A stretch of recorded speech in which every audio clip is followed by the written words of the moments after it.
Filosofía aquí y ahora. Movimientos políticos en Argentina. La ilusión en el progreso histórico era la bandera fundamental de la izquierda política. Sí, que se rompa, pero que no se doble. Querían pobres sometidos y tienen, en cambio, anarquistas combativos. Los hijos de la llamada chusma inmigratoria exigían ahora educarse, necesitan hacerse a sí mismos. La conciencia política de los militantes aparece en la praxis. Eva Perón es una construcción de Eva Perón. El tercer mundo es el que iba a encabezar la lucha contra la opresión. Cortar de un solo tajo la cabeza de la víbora marxista. Que vengan los capitales de todo el mundo sin condiciones de ningún tipo. Develar cómo fueron los movimientos políticos que dieron forma a este país que hoy tenemos. El víborazo. 1. Cortar la serpiente marxista. 2. Clase obrera al frente. 3. El mundo marcha hacia el socialismo. 4. 5 por 1 no va a quedar ninguno. 1. Cortar la serpiente marxista. La muerte y el secuestro del general Aramburu, que ocurren el 29 de mayo de 1970, a un año del Cordobazo y también en el Día del Ejército, trae consecuencias importantísimas, digamos, no quiero decir a nivel, pero bueno, voy a decir a nivel porque soy argentino, a nivel político. Juan Carlos Onganía, el hombre que había dicho que iba a permanecer 30 años en el gobierno, renuncia. Renuncia y asume Alejandro Agustín Lanusse, que es el que ya maneja todos los hilos. Pero no asume todavía la presidencia Lanusse. Nos hace traer a un nuevo presidente. A ver, ¿cómo se votaba en esos años? A ver si lo entendemos bien. ¿Cómo se votaba en esos años? Bueno, no se votaba.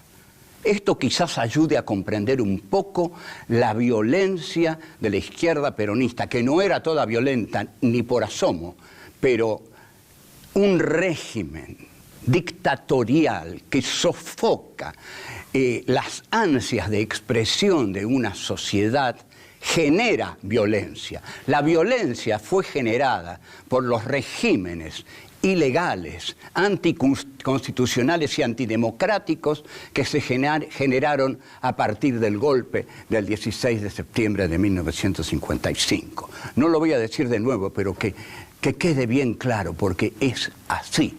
Eso es lo que genera violencia. Lo que genera la violencia es el no dar cauce a la genuina expresividad democrática de las mayorías populares. Al no hacerlo, las mayorías populares no encuentran otro camino más que el de la violencia. Entonces, fíjense ustedes hasta qué punto se ofendía al ciudadano. Yo recuerdo, estaba en el living de mi casa, tenía la televisión encendida y de pronto, por cadena, informa a la junta militar la foto de un tipo con una cara de perro que asustaba y dice, tenemos que informar al pueblo, nada, ni el honor ni nada, tenemos que informar al pueblo que el nuevo presidente de la República es el general Marcelo Levingston, que está cumpliendo funciones en Washington y que llegará en breve a la Argentina. Nada más. O sea, venía de Washington. ¿Qué estaba haciendo en Washington? Nuestro nuevo presidente ni lo conocíamos, ni había hecho carrera política. ¿Cuál era su único mérito para llegar a la presidencia? Que era un general. Menos mal que estos tiempos se terminaron y ojalá se terminen para siempre, porque esto era una indignidad para el pueblo argentino y una indignidad para las Fuerzas Armadas también. Ahora, Levingston también le sale medio mal a la Junta porque este hombre para ponerse a tono con los tiempos, inicia una política antimonopolista y nacionalista. Incluso nombra ministro de Economía a Aldo Ferrer, que comienza a ser una economía basada en su consigna vivir con lo nuestro, lo que implica una economía proteccionista. Desde el cordobazo empiezan a sucederse en Córdoba todo tipo de huelgas y Córdoba termina por ser una provincia desordenada, algo que vuelve locos a los dictadores militares. Entonces, Levingston, con gran agudeza y gran conocimiento de nuestra historia, decide mandar un interventor militar a Córdoba. Este interventor militar, su apellido es, atención, Uriburu. A la Córdoba ardiente, quemante, de las enfervorizadas huelgas obreras, manda Levingston a un general que se llama José Camilo Uriburu, igual que José Félix Uriburu, que dio el golpe de Estado contra Hipólito Yrigoyen el 6 de septiembre de 1930. José Camilo Uriburu llega a Córdoba el 1 de febrero de 1970. Ahí declara ante la prensa, de modo muy altanero, muy seguro, una frase que hizo época, hizo historia. He venido a Córdoba para cortar de un solo tajo la cabeza de la víbora marxista. ¡Wow!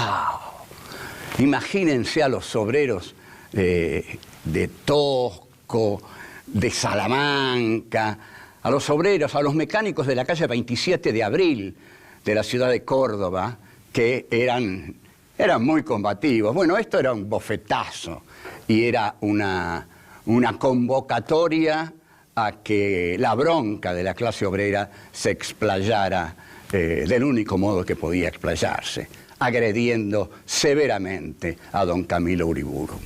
Ya está, volvemos. 2. Clase obrera al frente.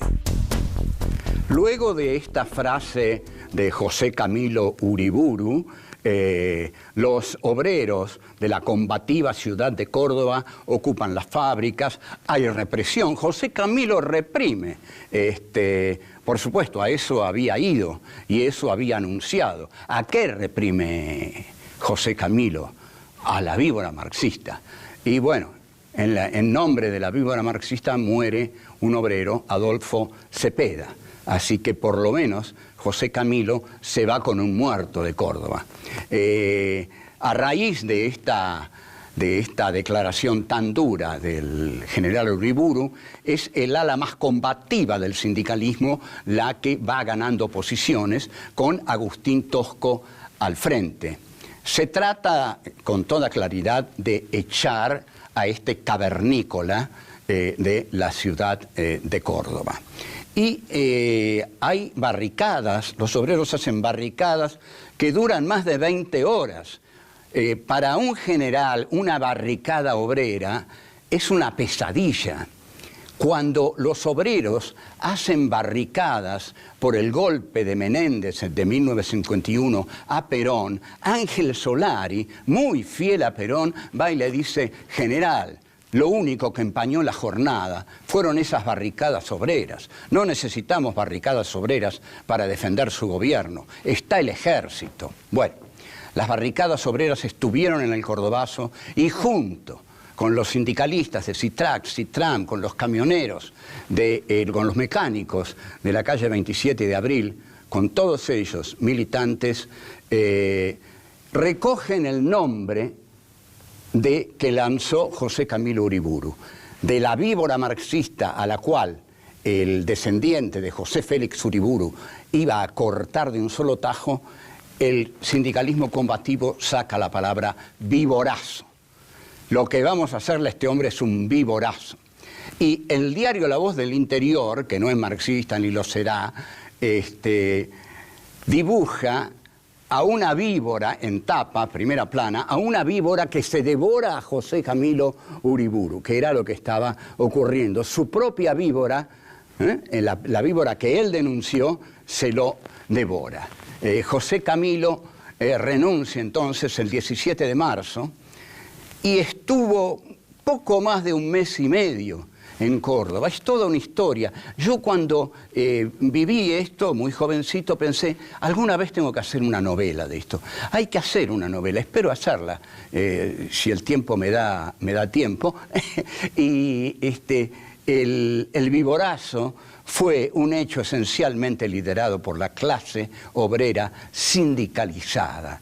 Y había una ideología de cambio en el país, ideologías revolucionarias que impedían que un payaso de apellido Uriburu dijera una frase tan tradicionalmente conservadora, apestosamente conservadora, como voy a cortarle de un solo tajo la cabeza a la víbora marxista. No aguantó ni un mes y medio José Camilo Uriburu en la Córdoba revolucionaria de comienzos de 1970. Hay convicciones muy fuertes en estos obreros.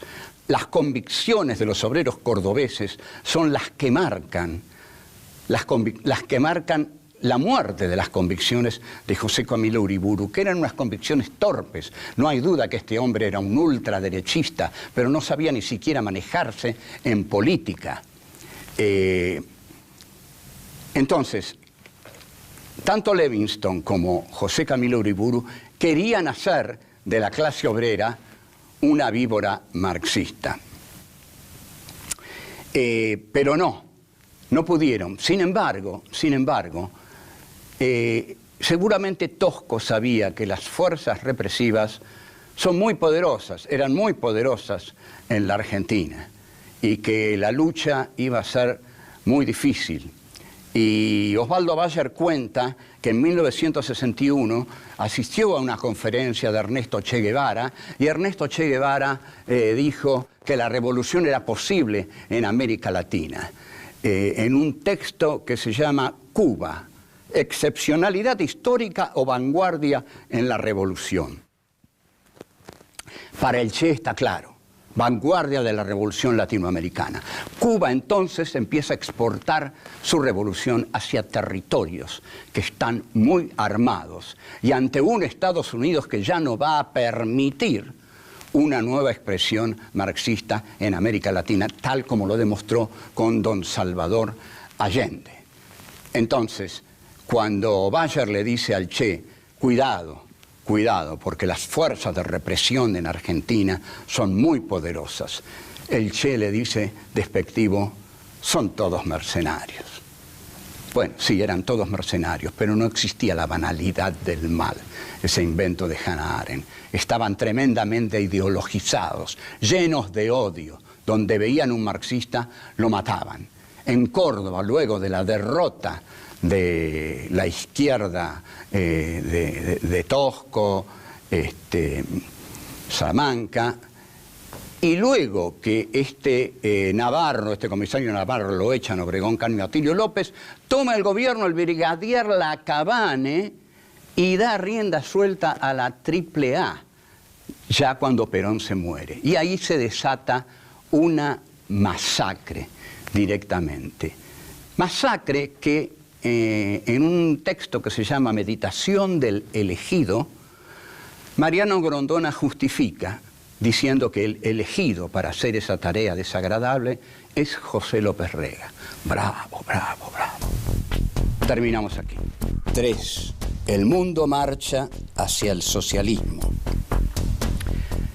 El contexto mundial en que se desarrollaban estos hechos de la Argentina era interpretado como muy favorable para cualquier cambio revolucionario. Es decir, Estados Unidos, el imperialismo básicamente, se hundía en Vietnam. Era derrotado en Vietnam por la guerrilla vietnamita. Lo que se olvidaba es que la guerrilla vietnamita era el pueblo vietnamita en armas. Y olvidaba también que la guerrilla vietnamita tenía a su frente al general Giap, a quien William Colby, un jefe de la CIA, considera el más extraordinario estratega militar del siglo XX. Francia había perdido la batalla de Argelia. ¿Por qué? la pierde cuando todo el pueblo argelino sale a la calle, formando parte o apoyando al Frente de Liberación Argelino, pero el Frente de Liberación Argelino tiene sus raíces hundidas en el pueblo argelino, algo que las organizaciones armadas que decían adherir al peronismo, para nada, en absoluto, terminan siendo foquistas. El foquismo lleva al aislamiento de las masas, lleva al núcleo foquista a la soberbia iluminista y a la soledad.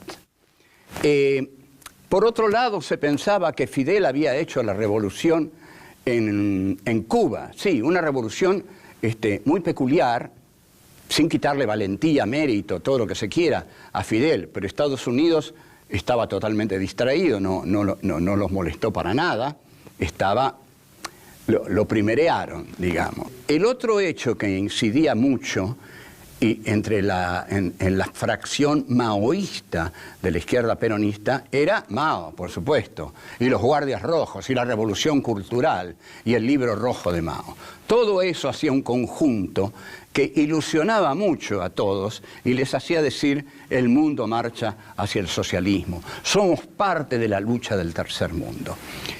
Todo esto formaba también parte de la Guerra Fría. La Guerra Fría continuaba y la Unión Soviética asustaba a Estados Unidos con el aval que le daba a la llamada subversión en América Latina. Tampoco era demasiado el aval que le daba la Unión Soviética, porque eran los años de la coexistencia pacífica. Por algo se va Ernesto Guevara de Cuba, porque le dice a Castro: yo con la coexistencia pacífica no la voy. Una revolución no vive del cheque mensual de los soviéticos, así que me voy a hacer la revolución a Bolivia. Los norteamericanos tardan en advertir, recién lo advierten cuando se los dice un periodista, Herbert Matthews, que había viajado a Cuba y había hablado con el Che, que estos muchachos de Cuba eran muy comunistas en realidad, que no eran unos pintorescos barbudos. Y esto sí ya alarma mucho a Estados Unidos y se acaba la cosa en el Cono Sur. Tal es así que cuando Allende se instala en Chile, inmediatamente la ITT y la Pepsi Cola y el señor Agustín Edwards del diario El Mercurio, fíjense, viajan a entrevistarse con Nixon y Kissinger. Inmediatamente al diario El Mercurio le dan $2 millones para desestabilizar al gobierno de Allende. Y los militares norteamericanos dicen: otro Castro en América Latina, come on, dice, come on. O sea que eso también habría que haberlo mirado. La confianza en la voluntad revolucionaria del militante era tan enorme que se creía que su voluntad iba a poder con la realidad. Contrariamente a esto, la realidad pudo con la voluntad. Volvemos. 4. 5 por 1 no va a quedar ninguno.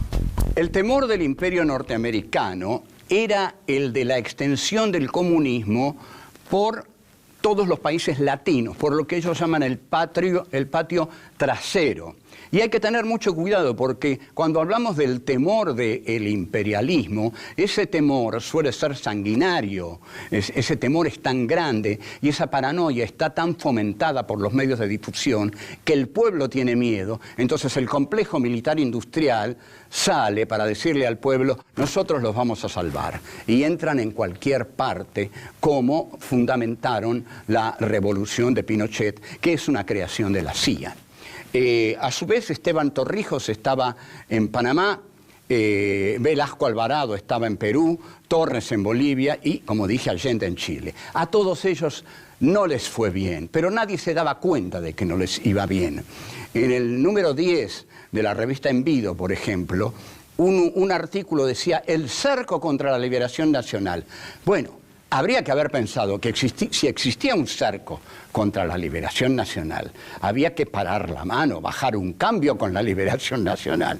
Porque si antes se justificaba la liberación nacional porque no existía ese cerco, porque existían infinidad de condiciones favorables para hacer la revolución, ahora que no existían, ahora que se había hecho un cerco alrededor de la revolución nacional, había que bajar un cambio. Parecía que no era tan claro que el mundo iba hacia el socialismo. Esa verdad empezaba a cuestionarse. La consigna que se largaba era la que se tomó del discurso del 31 de agosto de 1951 de Perón, donde Perón dijo: por cada uno de los nuestros que caiga van a caer 5 de ellos. Entonces la tendencia comienza a avivar: 5 por 1 no va a quedar ninguno. Y esta consigna la recuperan los militares de la represión para justamente castigar 50 por 1. Lo que se ignoraba, lo que no se había tomado en consideración, era el poder de fuego del ejército. Cuando alguien se enfrenta a un enemigo, tiene que saber qué tiene ese enemigo y qué tiene uno. Había tal efervescencia y finalmente, a partir de la muerte de Perón, cuando las organizaciones armadas se sustantivizan y ya no les importa el pueblo. El pueblo se había ido a su casa. Rodolfo Walsh justamente va a decir: tendríamos que haber seguido el reflujo de las masas.